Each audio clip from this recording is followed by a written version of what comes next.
কিছুদিন আগে আমি গিয়েছিলাম বহরমপুর ফুড ফেস্টিভ্যালে, আর যা ঠান্ডা পড়েছে, এভাবে মুড়িসুড়ি না দিলেই নয়। তিনজনে মিলে বকবক করতে করতে চলে এলো ট্রেন। এন্ট্রি ফি পেমেন্ট করে চলে এলাম ফুড ফেস্টিভ্যালে।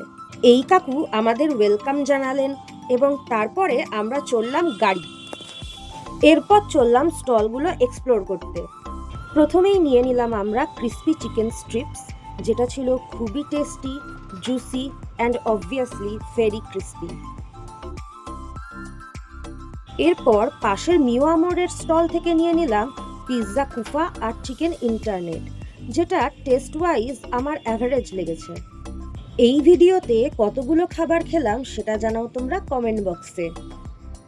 নেক্সট লা ব্রিস্টো ক্যাফে থেকে নিলাম শাওয়ারমা রোল আর কোরিয়ান টেন্ডার উইংস, যেটা ছিল অসাধারণ খেতে। দুটো আইটেমই ছিল অসাধারণ। এখানে অনেক রকম ফুড আইটেম পাওয়া যাচ্ছিল, সেই সঙ্গে পাওয়া যাচ্ছিল বিহারের স্পেশাল লিট্টি চোখা। পরের স্টল থেকে কি খাবো বুঝতে না পেরে নিয়ে নিলাম কুল্হার মোমো, যার চিজ পুল ছিল মারাত্মক, বাট আনফর্চুনেটলি তার ভিডিও করা হয়নি। আমার তো এডিটিং করতে গিয়ে মুখে জল চলে আসছে। শীতকালে ফুড ফেস্টিভ্যাল আর পিঠেপুলি থাকবে না সেটা কি করে হয়?